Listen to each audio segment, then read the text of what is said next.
strapping young stockman rode in from the hills. His face was all twisted with pain, out mustering cattle, he'd taken a spill. But he climbed on his horse once again. For 2 days and nights he rode for the creek. His only hope lay in the town. His spirit was strong, but his body was weak. But he didn't give up and lie down. He made it at last to the post office there. The postmaster brought him inside. He rested a while on a post office chair while he told of the pain in his side. The telegraph line to Derby ran out. The postmaster tapped at the key.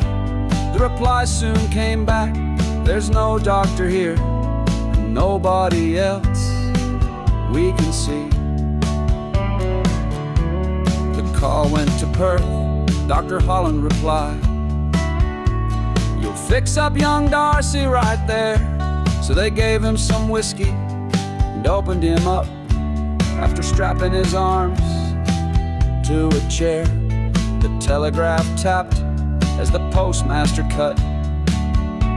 The sweat trickled down in his eyes. He fixed up the problem in poor Darcy's gut, not balked by the young stockman's cries.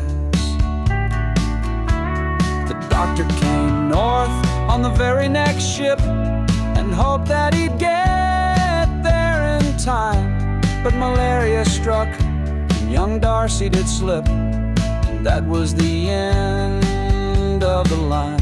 And then back in Perth, when Holland met Flynn, he said that he wished that he'd flown. The idea took hold and grew from within. From that a great service has grown.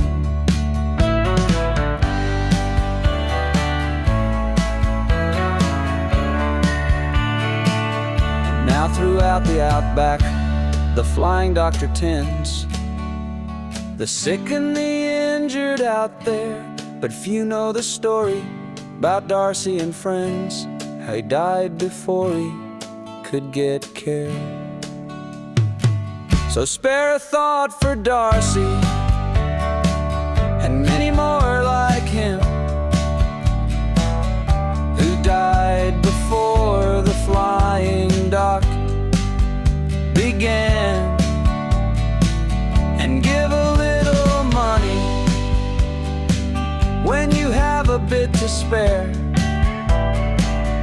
to help to serve the country that they span. And help the flying doctor, the angels of the air, those dedicated people who bring the Outback care. Yes, help the flying doctor, the angels of the air, those dedicated people who bring